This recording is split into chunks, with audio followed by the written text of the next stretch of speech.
Yeah. Okay. Like, don't you like? Can't your environment have something to do with your sex life? Like, not your sex life, I'm tripping. Like something like I can't explain it the way I had it. Like can't your sex life be like a reason why like you have sex life? Because like the environment I was in, like when I was a young kid, I used to think sex was disgusting. Like I used to think sex was disgusting until I turned about 13. And then like the people I was around, like the people I hang around like today, like back then, like they used to tell me like if you don't have sex, then you're gonna grow up gay and stuff like that. And I don't like dudes, like so I started having sex and now I mean so do that have something to do with anything? Like do your environment have something to do with that? Oh what? Oh, Anybody want to take that question? I'm gonna pass. I'm gonna pass. Go and answer. Okay. Here's the answer over here. All right, well, you said it, Jim.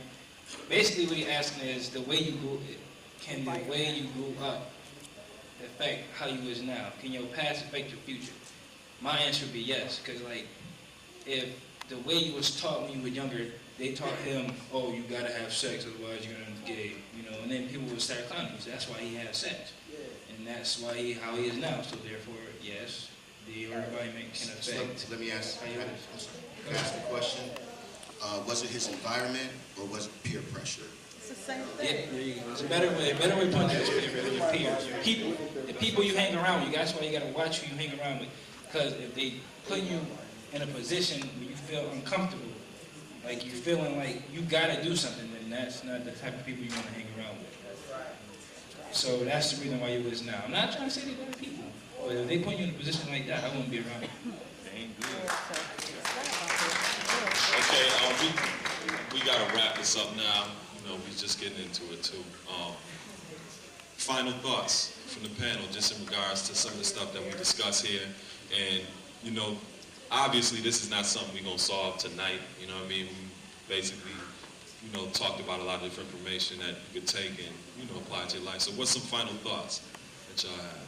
For me, the one thing that stuck out, and it would behoove the federal government to listen to the young kids we have on the panel, is that you need to teach comprehensive sex education right along with abstinence education. It doesn't need to feel, they don't need to feel as though they need to make a choice between one or the other. They need to have both of those options in their toolbox as they move forward to make decisions in life.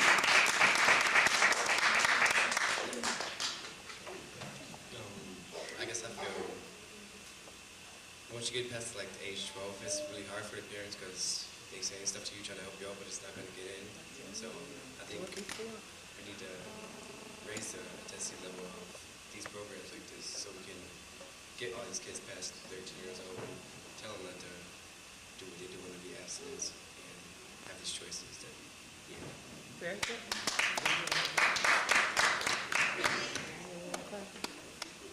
My final thoughts are, as some parents out there, it's not about teaching us what you're okay to live with. It's about teaching us stuff so we can live. Like, you might not feel comfortable about teaching us about comprehensive sex, but then you're going to have to fall with the burden of us learning by ourselves, and it's going to be too late. So it's not about what you can live with, it's about what you want us to live with.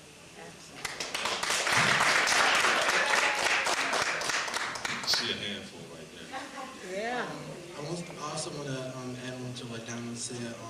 We should have more programs like this, and more programs like this will teach us like to be a leader. Don't be a follower. Like lead your peers in the right direction. And I feel that with programs like STIRS, like it's possible to do that. I think we just need more programs like these to help us out and guide us in the right direction. Another thing, I think they need these parents that's here and then are involved.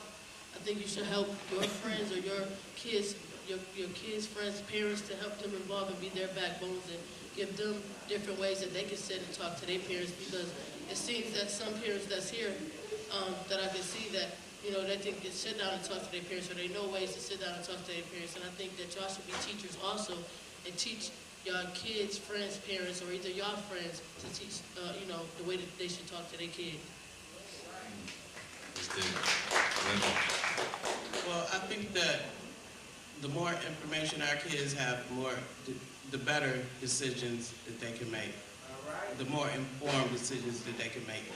And I really appreciated what you said, Juana. I think that as parents, we should trust our children more to be able to make the right decisions. Because if we sitting back and we raising our kids, because we can sure talk about what good parents we are, that we need to let them exercise that and show us that we feeding them the right information and we doing the right things for them.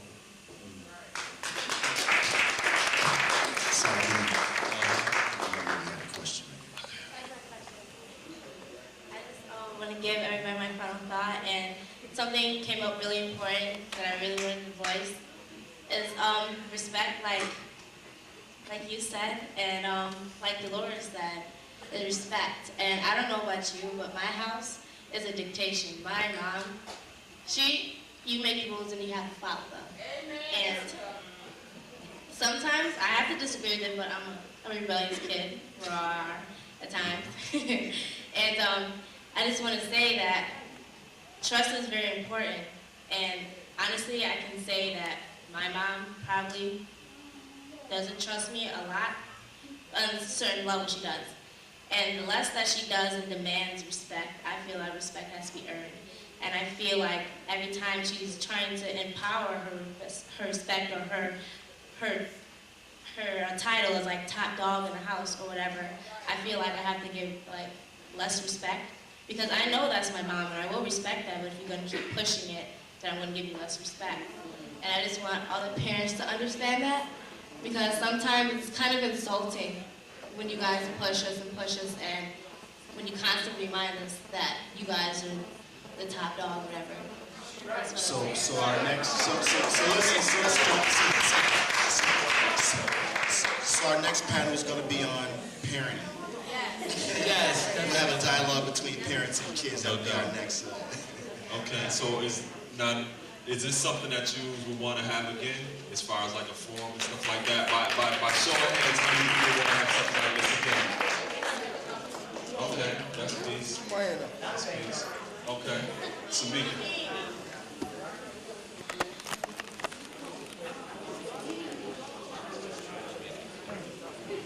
Thank you so much, Saladin. Y'all give it up for Saladin. Keeping everything going.